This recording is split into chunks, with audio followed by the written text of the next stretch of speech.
આધાર card કેવી વસ્તુ, માનો કે એક્સપ્લોઝિવ લેવું હોય, કોઈ સ્ફોટક પદાર્થોની ખરીદી કરતા હોય જેનાથી બ્લાસ્ટ થાય એવા, તો આધાર કાર્ડ માગો તો અલગ મુદ્દે વિષય છે. હથિયારોની ખરીદી કરતા હોય તો આધાર કાર્ડ માગો તો અલગ. ખાતર તો ખાતર છે. ખાતરને ને મારી ઓળખને શું લેવા દેવા? ખેડૂતને આપણે જગતનો તાત કહીએ છીએ. ખેડૂત ન હોય તો આપણે આપણા જીવનની કલ્પના પણ ન કરી શકીએ કે આપણા સુધી અન્ન ધાન કેવી રીતના પહોંચશે. પણ એ ખેડૂતો કેટલી પીડાઓમાંથી પસાર થતા હોય છે. ખેડૂતોને જ્યારે ખેતી કરવાની હોય છે ત્યારે કેટલી બધી પીડા અને સમસ્યાઓ હોય છે, આપણને ખબર છે. જે ખેડૂત પાસે પૈસા છે, જે ખેતી સારી રીતના કરવા માંગે છે, એમાં ખાતર નાખવા માંગે છે, એ ખેડૂતોને પણ ઘણી બધી વાર અને મોટા ભાગે ડીએપી ખાતરની કમી સર્જાતી હોય છે. બહુ જ બધા જગ્યાએ હજી એ ખાતર જે છે પહોંચી નથી શક્યું અને એના કારણે અનેક ખેડૂતો તેનાથી પરેશાન છે. ખાતર માટે બહુ જ બધી લાઈનો લગાવવી પડે છે. ઘણીવાર એવા વિડીયોઝ પણ આપણે જોયા છે કે માણસ લાઈનમાં ઊભો હોય, સવારથી લઈને સાંજ સુધી ખેડૂત લાઈનમાં ઊભો હોય, એના ચપ્પલ પણ એને લાઈનમાં ઊભા રાખ્યા હોય કે બાથરૂમ કરવા જાય તો પણ એ ચપ્પલ ત્યાં પડ્યા રહે. એટલી બધી લાઈન અને એટલી બધી પીડા હોય છે ખેડૂતની. અને એ ખેડૂતની વ્યથા આપણે અનેકવાર અમે પ્રયાસ કર્યો છે તમારા સુધી પહોંચાડવાનો, પણ એ એક જગ્યાની નથી. આખા ગુજરાત અને આખા દેશમાં જ્યાં પણ ખેડૂત હશે એમની આ સમસ્યા છે કે ખાતર પૂરતું નથી મળતું. આ વિષય પર વિસાવદરના મામલતદારને મળવા માટે ગોપાલ ઇટાલિયા પહોંચ્યા હતા. ગોપાલ ઇટાલિયા વિસાવદરની પેટા ચૂંટણી લડવાના છે, આમ આદમી પાર્ટી તરફથી લડવાના છે. તો ખેડૂતોની સમસ્યા લઈ અને એ મામલતદાર પાસે જ્યારે પહોંચ્યા ત્યારે શું વાતચીત કરી, ખેડૂતો જે સાથે આવ્યા હતા એ લોકો શું કહી રહ્યા છે તે જુઓ. તો સાહેબ, હવે આજે ખાતરના બાબતમાં રજૂઆત કરવાની છે. તમે તાલુકા પુરવઠા અધિકારી છો, એટલે આ તાલુકાની અંદર તમામ પ્રકારના પુરવઠાનું નિયમન નિયંત્રણ કરવું એ તમારી જવાબદારીમાં આવે છે. હવે દર વર્ષે એવું થાય છે કે વાવેતર સમયે જ ખાતર ન હોય. દર વર્ષની કકળાટ છે આ. ખેડૂતને જ્યારે ખાતરની જરૂર પડે ત્યારે ખાતર નથી હોતું. ખાતર વિતરણ કરવાની વ્યવસ્થા જે ખરીદ વેચાણ સંઘ પોતે ખાતર વિતરણ કરે છે, ગામની મંડળી ખાતર વિતરણ કરે છે, અને કેટલીક સરકારે નક્કી કરેલી એજન્સીઓ, એગ્રો એજન્સીઓ હોય છે, એ ખાતર વિતરણ કરે છે. પણ આ ત્રણેય ખાતર વિતરણની જે વ્યવસ્થા છે એમાં ખેડૂતને જ્યારે જોતું હોય ત્યારે ખાતર ન હોય તો કરવાનું શું? વાવણી સમયે તો અત્યારે ડીએપી ખાતરની જરૂર પડશે. અત્યારે જોઈએ અત્યારે ખાતર નથી, એવું કરવાનું શું? મોટો પ્રશ્ન એ છે.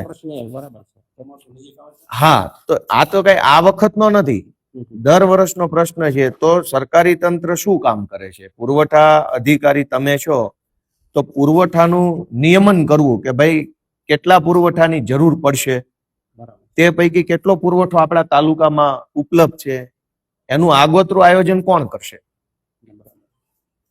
અને આગોતરું આયોજન નહીં થાય તો દર વર્ષે ખેડૂતોને તકલીફ પડવાની છે. એટલે આજની અમારી રજૂઆત એ છે કે અત્યારે આગોતરું વાવેતર, જેને આપણે ઓરવીન વાવેતર કે ઓરવણી ચાલુ થઈ છે, એમાંય ખાતર મળવાની મુશ્કેલી ચાલુ થઈ છે. હવે રાબેતા મુજબનો રેગ્યુલર વરસાદ થાય, ચોમાસું રેગ્યુલર આવશે અને ખૂબ વાવેતર ચારો તરફ થશે, ચોમાસું વાવેતર, ત્યારે ખાતર નહીં મળે. તો મારી તમને પુરવઠા અધિકારી તરીકે રજૂઆત છે કે આનું શું તમારી પાસે આયોજન શું છે કયો. હું તો આ તમને પછી બધી વિગત આપીશ. અત્યારે તમે કયો કે આનું શું આયોજન છે પુરવઠા અધિકારી પાસે? ખાતર વિતરણ માટે જે તે ડિપાર્ટમેન્ટને અમે સૂચના આપી દેશું. બરાબર, નિયમિત સમયસર ખેડૂતોને ખાતર મળે માટે સંબંધતા ડિપાર્ટમેન્ટને અમે સૂચના આપી દેશું. સંબંધ કરતા એટલે કોણ એમાં? કેમ કે આ તો દર વર્ષનું છે. તમે પુરવઠા અધિકારી છો, કહેવાનું તો તમને છે. ખાતરના પુરવઠાનું બધું આયોજન ગોઠવી રાખવાની જવાબદારી કોની? એ સંબંધ કરતા માણસ તો એને તો ખેડૂતોનું કઈ દેખાતું નથી. બીજી વાત કે મોટા ભાગે એવું થાય છે કે ખાતર વિતરણ કેન્દ્ર છે ત્યાં કૃત્રિમ અછત ઉભી કરવામાં આવે. હકીકતમાં ખાતર પડ્યું હોય પણ દેવું નથી એટલે કૃત્રિમ અછત ઉભી થાય. કૃત્રિમ અછત ઉભી થાય એટલે 100, 200, 150 વધારે આપીને પછી ખાતરની કાળાબજારી થાય. મારે લેવું છે, તમે મને ના પાડી દીધી કે ભાઈ ખાતર નથી, પછી 200 રૂપિયા વધારે આપું તો છે. આનું નિયમન કોણ કરશે? કૃત્રિમ અછત. તો એ કૃત્રિમ અછત રોકવાની જવાબદારી કોની? ખેડૂતોને આવી રીતે લૂંટાતા હોય ખેડૂતો, એને રોકવાની જવાબદારી કોની? આપણે, તમે મને એમ કહો કે અહીંયા ખાતર વિતરણ કેન્દ્રો કેટલા વિસાવદરમાં? વિશ્વાસમાંથી એટલે મંડળી ઉપર મંડળી ખોટી વિતરણ નહીં, કુલ એનું કઈક આમ તમારી પાસે રજીસ્ટર નહીં હોય, અમારા ઘરે આ ખાતર વિતરણ અમારી પાસે પણ પુરવઠો તો ખરો ને. પુરવઠા કોઈ પણ વસ્તુનો પુરવઠો જે છે, ખાતર વિતરણનો એ પાછો અમારા ડિપાર્ટમેન્ટમાં ન હોય. ના ના ના ના, એ ખોટી વાત છે. તમારી પાસે બધું આવે. તમે મામલતદાર છો કે નથી? મામલતદાર છે. હા, બરાબર. તો આ તાલુકામાં કઈ પણ પુરવઠાની વધઘટ થઈ હોય એનું નિયમન કોણ કરશે? બધું જ હાથ પોલીસ કે ધારો કે પોલીસનો પ્રશ્ન હોય ને પોલીસ પાસે લઈ જાય એમ કે મામલતદારમાં જાઓ, મામલતદારનો પ્રશ્ન મામલતદાર પાસે લાવી દઈએ એમ કે ટીડીઓ પાસે જાઓ. મતલબ બધા વિભાગે એવું નક્કી કરી લીધું છે કે હાથ ઊંચા કરી લેવાના, આ અમારામાં નું આવે. તો હવે પ્રશ્ન સાહેબ એ થાય છે કે અમે બધા કયા દેશમાં આવીએ છીએ એ પેલા નક્કી કરવું પડશે. કેમ કે તમારો પ્રશ્ન તમારામાં નું આવે, પોલીસનો પ્રશ્ન પોલીસમાં નું આવે, ટીડીઓ પ્રશ્ન ટીડીઓ. તો અમે કયા દેશમાં આવીએ છીએ? ક્યાં જઈને કહેવાનું? હાલો બધા હાથ ઊંચા કરી લે કહેવાનું શું? અને સૌથી મોટી વાત ઉભા રહી, આપણા ગુજરાત રાજ્યમાં દારૂ ઉપર પ્રતિબંધ છે કે દારૂ મળે છે? પ્રતિબંધ છે. તોય દારૂ બેફામ મળે છે. બધાને તમે ન બોલતા, તમે અધિકારી છો, અમને બધાને ખબર છે હોમ ડિલિવરી દારૂની મળે છે. દારૂ ઉપર પ્રતિબંધ છે તોય દારૂ જોઈએ એટલો મળે છે, હોમ ડિલિવરી ઘરે બેઠા મળે છે. ખાતર ઉપર પ્રતિબંધ નથી પણ ખાતર મળતું નથી. તો કોને જઈને કહેવાનું? અમે કઈ બાંગ્લાદેશી નથી, ઓલા ચંડોળા તળાવે રે ઈવડાઈ અમે નથી. અમે તો આ દેશના જ છે. અમારી 500 પેઢીઓ આ દેશમાં થઈ. દારૂ ઉપર પ્રતિબંધ છે, દારૂ જોઈએ એટલો મળે, ઘરે બેઠા મળે, અને ખાતર પૈસા દેતા ન મળે. એનું શું કારણ? તો તમારી તાલુકાના મેજિસ્ટ્રેટ તરીકે, પુરવઠા અધિકારી તરીકે કઈ જવાબદારી ખરી કે પછી ગમે એટલું કહીએ એનો કોઈ અર્થ નથી? ના, એ તો અમે કહેશું એ લોકોને, મંડળી વાળાને બધાને કહેશું અમે. બીજું કે ખાતર લેવા જઈએ તો ને આધાર કાર્ડ માંગે છે. હવે ખેડૂત ખેતરે જ સીધો ખાતર લેવા આવે. હવે ખિસ્સામાં આધાર કાર્ડ લઈને ફરે, ટ્રેક્ટર આંકતા હોય. ખેડૂતના ખિસ્સામાં એક પાવલી ન હોય, પહેરા લુગડે ખેતીનું કામ હાલતો હોય, કેમ કે રફ લુગડા પહેર્યા હોય. હવે ઓલો આધાર કાર્ડ વગર ખાતર નથી આપતો. મને તમે નિયમ સમજાવો હાલો કે ઈ આધાર કાર્ડ ને ખાતર ને શું નિયમ છે? દારૂ લેવા માટે તો આધાર કાર્ડ ની જરૂર નથી, આઈડી પ્રૂફ માટે જ માંગતા હોય ને. પણ દારૂ લેવા માટે તો આધાર કાર્ડ ની જરૂર નથી, આઈડી પ્રૂફ ની. દારૂ લેવો હોય તો વગર આધાર કાર્ડે મળે છે, ખાતર લેવું હોય તો આધાર કાર્ડ દેવાનું. નહીં પણ તો એનું શું કરવાનું? તમે શું આદેશ આપશો? હાલો કયો.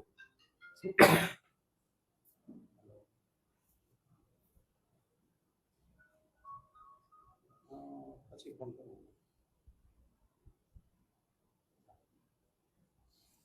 સાહેબ, ખાતર માટે આધાર કાર્ડ ને ખાતર ને હું આઈડેન્ટિટી પ્રૂફ ની શું કામ? ખાતરમાં શું જરૂર છે? કાલ તો હવે તમારે કિલો રીંગણા લેવા છે તો આધાર કાર્ડ માંગશે. આધાર કાર્ડ કેવી વસ્તુ? માનો કે એક્સપ્લોઝિવ લેવું હોય, કોઈ સ્ફોટક પદાર્થોની ખરીદી કરતા હોય જેનાથી બ્લાસ્ટ થાય એવા, તો આધાર કાર્ડ માગો તો અલગ મુદ્દે વિષય છે. હથિયારોની ખરીદી કરતા હોય તો આધાર કાર્ડ માગો તો અલગ. ખાતર તો ખાતર છે. ખાતર ને મારી ઓળખ ને હું લેવા દેવા? અને મારું આધાર કાર્ડ આપીને હું ખાતર લઈ જાઉં છું, ખાતર થી તો હું કઈ મોટું કઈ કૃત્ય તો કરવાનું નથી, તો ખેતરમાં જ જવાનું. તો આધાર કાર્ડ ની આ બધી માથાકૂટમાં ખેડૂતને શું કામ ઉતારવામાં આવે? તો તમે કઈ ઓર્ડર કરશો કે નહીં કરો? ખેડૂતના ખિસ્સામાં છે પાવલી ન હોય, આધાર કાર્ડ તો મૂકો. હવે ખેતર જેટલી જરૂર પડે એટલું લેવા જાય. ન્યા ઓલો કે આધાર કાર્ડ લાવો ને અંગૂઠો લાવો ને આ લાવો ને તે લાવો ને ક્યાં કરવાનું? અને અંગૂઠા સાહેબ ગહાઈ ગયા છે લોઢારે કામ કર્યું, અંગૂઠા આવતા નથી અડધા ખેડૂત. પણ આધાર કાર્ડ ને ખાતર ને શું લેવા દેવા? મને નિયમ ન સમજાતો. મને તમે ક્યાંક સમજાવો કે આનો શું નિયમ છે? હાલો. પછી ખાસ તો આ આઈડી પ્રૂફ માટે જે પણ સાહેબ ખાતર ને આઈડી પ્રૂફ ને હું મારી ઓળખ ખાતર લેવા જે તે વ્યક્તિ છે ને એમ ખાલી ઓળખ માટે એ માંગતા હોય, બાકી બીજું કઈ. પણ એમ નહીં મારા સાહેબ, હું એમ કહું જે તે વ્યક્તિ જ છે એ તો એની દેવા વાળો ઓળખતો હોય. ગામની મંડળી ઓળખતી ન હોય? ગામની મંડળી ખાતર વિતરણ નું કામ કરે તો ગામનો ખેડૂત જ ખાતર લેવા હોય. કોઈ બાંગ્લાદેશ થી આવવાનું નથી. ગામના માણસને મંડળી ન ઓળખતી હોય. એક ગામમાં કેટલા ખેડૂત હોય? 400-500 ખેડૂત હોય. ગામનો મંડળીના પ્રમુખ ને વ્યવસ્થાપક કમિટી ને મંડળીના મંત્રી ને આખું ગામ એકાબીજાને ઓળખતું હોય, તો આધાર કાર્ડ ની જરૂર ક્યાં પડે છે? અને આધાર ઓળખ ખાતર ને લેવામાં ઓળખની જરૂર કેમ પડી? ખાતર એવી કઈ વસ્તુ છે જેમાં મારે ઓળખ બતાવું તો જ મળે? સાયકલ લેવામાં ઓળખની જરૂર નથી પડતી. સાયકલ લેવી હોય તો આધાર કાર્ડ નથી આપવું પડતું, ખાતરમાં ક્યાં આપવું પડે છે? આ પંખા, ટ્યુબલાઇટ, એસી, ટીવી લેવું હોય, આવડી મોંઘી વસ્તુઓ, લાખ રૂપિયાના મોબાઈલ લેવા હોય તો એમાંય આધાર કાર્ડની જરૂર નથી પડતી. 2 લાખનું ટીવી લેવું હોય એમાં આધાર કાર્ડની જરૂર નથી. તો ખાતરમાં જ કેમ? તો તમે કઈક આદેશ કરો સાહેબ, ખેડૂતોને કઈક રીબાઈ છે. બીજું, જરૂરિયાત મુજબની થેલી નથી આપતા. ખેડૂતને જરૂર હોય 2 થેલીની, તો કે 1 જ આપીશ. મોટી જમીન હોય, કોકને 10 થેલીની જરૂર છે, તો કે 3 જ આપીશ. પણ કેમ એમ? કોઈ જોવા વાળું, કોઈ પૂછવા વાળું નથી. ગુજરાતમાં બધું આમ હાવ રેઢા રાજ હાલે છે. ખેડૂતને 10 થેલીની જરૂર હોય સાહેબ, તો 2 થેલી જ કેમ? આ કઈ પ્રતિબંધિત વસ્તુ તો નથી. આના જથ્થાનું કાયદાથી નિયંત્રણ નથી થયું. પુરવઠા અધિકારી છો, તમને ખબર હોય પુરવઠા અધિનિયમ છે, બધું આવશ્યક ચીજ વસ્તુ ધારો વગેરે વગેરે, એમાં દરેક પુરવઠાનું નિયંત્રણ છે. તો મારે 10 થેલી જોતી હોય, 10 થેલીના રૂપિયા આપવા તૈયાર છું, તો મને 10 ને બદલે 2 જ કેમ આપે છે? પેટ્રોલમાં તો એવું નથી કરતા. મારે 10,000 નું પેટ્રોલ લેવું હોય તો આપી દે છે, લાખ રૂપિયાનું ડીઝલ લેવું હોય તોય મળી જાય છે. તો ખાતરમાં કેમ 10 થેલી જોતી હોય 2 થેલી જ આપવામાં આવે છે? પેટ્રોલ ડીઝલ એ પુરવઠો છે, ખાતર એ પુરવઠો છે. પુરવઠો તો બંને વસ્તુ છે. તો ડીઝલમાં લાખ રૂપિયા ડીઝલ મળી જાય છે. ખેડૂતને 3 થેલી ખાતર જોતી હોય તો કે 3 નહીં મળે, 1 જ મળશે. તો સાહેબ અમારે હવે કોને જઈને કહેવાનું? બોલાવીને એમને ચર્ચા કરી લઈશું. હવે આ કેમ આ કૃત્રિમ કઈ અક્ષર છે કે તમે પૂરું કેમ નથી ખાતર આપતા ખેડૂતોને? ખેડૂતને 10 થેલીની એટલે જરૂર હોય સાહેબ. 10 વીઘા હોય, 12 વીઘા હોય, એક હારે એને વાવવું. હા, ડીએપી પેલા હોય, પાયાનું ખાતર છે, પેલા વાવવું. વાવેતર વખતે વરસાદ થઈ ગયા પછી ડીએપી મળે નહીં, તેને વાવવું ક્યાં? 2 થેલી આપે તો એને 3 વીઘાની જ ખેતી કરવી, 7 વીઘા છોડી દેવી, કરવું હું? હા, તમારી પાસે સાહેબ અત્યાર સુધી કેટલી વખત આ મુદ્દો આવ્યો ખાતરનો? આવ્યો તમારી પાસે? હવે તમે મામલતદાર પાસે નથી આવતા, કોની પાસે આવવું છે? આ તો ક્યાં આપણે ક્યાં આવી છે એ પેલા પ્રશ્ન કરો. ભારતમાં આવી છે કે આપણે વિદેશમાં આવીએ છીએ? સાહેબને ખબર નથી ખાતરની એજન્સી ક્યાં છે, ના, ના, એને ખબર જ નથી. એવું નથી. મોટો પ્રશ્ન બીજો છે કે જબરજસ્તી યુરિયાની સાથે નેનોની બોટલ આપે છે. હા, એ ખેડૂતોને પીવાની શું કરવાની, એની જરૂર જ નથી. ખાતર લઈએ તો નેનો યુરિયા, નેનો ડીએપી એવા નેનો એટલે લિક્વિડ ખાતર સરકારે બનાવ્યા છે. તમે મને એમ કહો કે મારે જે માલ લેવો હોય એ જ લેવાનો હોય, તમે જબરજસ્તી આપો એ લેવાનો હોય? 1 થેલી ખાતરની લે ખેડૂત, જો તમારે જે લેવો હોય એ તમને પણ તો હું તમે શું કરશો? હાલો, નેનો નો લે તો ખાતર નથી. 600 રૂપિયાની નેનો ફરજિયાત લેવો. 600 રૂપિયાનો કારણ વગરનો ખર્ચો છે. 1 થેલી યુરિયા લીધું હોય તો એની હારે 1 બાટલો 600 વાળો લિક્વિડ યુરિયાનો ફરજિયાત પકડાવે છે. અને 600 વાળો બાટલો ન લ્યો તો યુરિયાની થેલી આપતા નથી. તો કરવાનું શું? હાલો કયો, ક્યાં જઈને કહેવાનું? બાંગ્લાદેશી છે, બાંગ્લાદેશ થી અમદાવાદ આવી ગયા ત્યાં સુધી કોઈને વાંધો નથી. અમે એક વળી ખાતર માગવી તો આખું સરકારી તંત્રને તકલીફ પડી જાય છે. બાંગ્લાદેશીને આ ગુજરાતમાં ઉપાધિ નથી, એને ચંડોળા તળાવ ઉપર મોજથી રહે છે. અમારે ક્યાં જવાનું? હાલો, અમારે બાંગ્લાદેશ ન જવાય તો આ આપણા દેશના, આપણા રાજ્યના નાગરિકો છે, એની વાત સાંભળતું નથી કોઈ. આ જોઈએ ત્યારે ખાતર ન મળે, પેલા તો યુરિયા ન મળે ને ડીએપી ન મળે. થોડું ઘણું જેટલું જોતું હોય એટલું ન મળે. 10 થેલી જોતી હોય 2 આપે, 2 જોતી હોય 1 આપે. એમાં વળી આધાર કાર્ડ, એમાં વળી નેનો નો બાટલો. હવે ખેતી કરવી કે ઝાડવે ટીંગાઈ જવું છે? તમે માર્ગદર્શન આપો, શું કરવું? ખેતી કરવી કે લટકી જવું? હું વાત કરીશ એ લોકોને વાત નહીં સાહેબ, લેખિતમાં આદેશ કરો. જો મેં આમાં લખીને આપ્યું છે કે જરૂરિયાતના પ્રમાણમાં ખાતરનો પૂરતો પુરવઠો ઉપલબ્ધ કરી રાખવા માટે સંબંધિત વિતરકોને પુરવઠા અધિકારી તરીકે, મામલતદાર તરીકે યોગ્ય આદેશ લેખિતમાં આપો. ખાતર વિતરણ કેન્દ્ર ઉપર ખાતરની કાળાબજારી ન થાય અને કૃત્રિમ અછત ઊભી ન થાય એના માટે કડક સુપરવિઝન રાખો અને એની નોંધ રાખો. ખાતરની સાથે સાથે જબરજસ્તીથી નેનો ખાતરની બોટલનું વેચાણ જે કરવામાં આવે છે ગેરકાયદેસરનું છે, એના માટે લેખિત આદેશ કરો. આ 3 મુદ્દાની રજૂઆત છે. આધાર કાર્ડ વાળી રજૂઆત મેં મૌખિક કરી છે.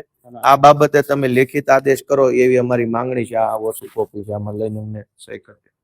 બીજા કોઈ ખેડૂતોએ કઈ કહેવું હોય સાહેબને ધ્યાન દોરો. સાહેબ તમારે તો પેલા સરકારમાં રજૂઆત કરવી પડે અને આ ખાતર કંપની છે ને એને રજૂઆત કરો. આવડા એજન્સી વાળાને બેન કે કઈ નથી થવાનું. અને સરકારમાં તો તમારે સરકારને તમે પરેશાન છે. આપનું જે આવેદન પત્ર છે સરકારમાં જ મોકલશો અમે, પણ છતાં આ લોકોને સૂચના આપી દેશો. ઈ તમને કહે કે કંપનીમાં જ નથી આવતું, ત્યાંથી કહે તમે એનો દો બીજ આપો. આ તો સાહેબ બધા ગોઠણેથી જવાબ છે. કાગળિયા ઉડાઉડ કરે છે બધા. હું તમને આપું ને તમે ઓલાને આપો ને ઓલાને આપે, ખાતર નહીં મળે. કાગળિયા ચારે બાજુ ઉડશે, ખાતર નહીં મળે, આ બંધ નહીં થાય. અમે તો થાકી ગયા છે આવેદન પત્રો આપી આપીને, પણ હવે શું કરવાનું? અત્યારે ઓરવવાનું ચાલુ થઈ ગયું ગામે ગામ. આ વરસાદ પડ્યો એટલે લોકોએ વાવી દીધું. હવે ડીએપી નથી, ડીએપી વગર વાવણી થાય. હા હા એ તો અમારા ગામમાં 100 ખેડૂત રાહ જોઈને બેઠા છે કે ડીએપી ક્યારે આવે. હા ખેડૂત ન મળે આપણે મેપો ફોન કરો કે વાડીએ ઉભી જાય રિક્ષા. હા, અમુક માથાભારે માણસોને ઘરે ઘરે આવીને આપી જાય. દારૂની બોટલ કેમ હોમ ડિલિવરી થાય? ભાજપનો નેતા તો વાડીએ ઉભી જાય ખટારા ભરાય. ભાજપ વાળાને મળી જાય છે, આમ ખેડૂતોને નથી મળતું. દારૂની બોટલ એમ્બ્યુલન્સમાં ભરે આનો. શું કરવાનું કયો? આધાર કાર્ડ આપણું બંધ કરી દીધું. આધાર કાર્ડ તો સાહેબ એ તમારે લેખિત આદેશ આપવો પડશે. હું તમને આધાર કાર્ડ ને ખાતર ને કાંઈ લેવા દેવા નથી. ડીઝલ લેતી વખતે આધાર કાર્ડ આપવું પડે છે, તો ખાતરમાં કેમ? ડીઝલ પુરવઠો છે, ખાતર પુરવઠો છે, પેટ્રોલ પુરવઠો છે, કેરોસીન પુરવઠો, આધાર કાર્ડ કેમ? ઘઉં, ચોખા, ચણા, જણસ લેવામાં આધાર કાર્ડ નથી, ડુંગળીમાં આધાર કાર્ડ નથી, બટાકામાં નથી, બધું જ પુરવઠો છે, બધું જ કાયદામાં લખેલું છે. આધાર કાર્ડ ને ખાતર ને હું લેવા દેવા? મને ઈ સમજાતું નથી. મારી ઓળખ ને મારે શું કામ આપવાની? કે બાંગ્લાદેશી આવીને ખાતર લઈ જવાના છે, અને ગામનો ખેડૂત છે ખાતર નહીં લેતો? ઓળખની જરૂર શું પડે છે ખાતરમાં? ખાતર કઈ બંદૂક તો છે નહીં કે કોને આપી એનું ધ્યાન રાખવું પડે. અને તમારી પાસે કઈ રેકોર્ડ નથી કે કેટલા કેટલા લોકો ગામમાં ખાતર વેચે, એ તમને ખબર નથી. તો પછી આધાર કાર્ડ નો અર્થ શું? એ લઈને ક્યાં આપે છે? હાલો તમે મને કયો. આધાર કાર્ડ ખાતર વિતરણ કરતી કંપની જે છે, સહકારી મંડળી અને સંઘ, એ કઈ સરકારી તો છે નહીં. તો એ આધાર કાર્ડ લઈને કોને આપે છે? ક્યાં તો મામલતદારમાં જમા કરાવતા હોય તો સરકારી થઈ ગયું, પ્રાંતમાં જમા કરાવતા હોય સરકારી થઈ ગયું. એ પોતે તો કઈ ઓથોરાઇઝ છે નહીં. તો આધાર કાર્ડ શું કામ લે છે અને ક્યાં આપે છે? પછી અમારા આધાર કાર્ડ ઉપર લોન લઈ લેશે તો કોની જવાબદારી? ખેડૂતનું આધાર કાર્ડ લીધું, અંગૂઠો લીધો અને 2 લાખની લોન ઉઠાઈ લેશે તો કોની જવાબદારી? તો તમે સાહેબ આમાં લેખિત આદેશ કરો, તાત્કાલિક અર્જન્ટ છે, બધું ખેડૂતો પર જરાક રહેમ કરો, એવી મારી લાગણી છે. સાહેબ ને એક આવેદન.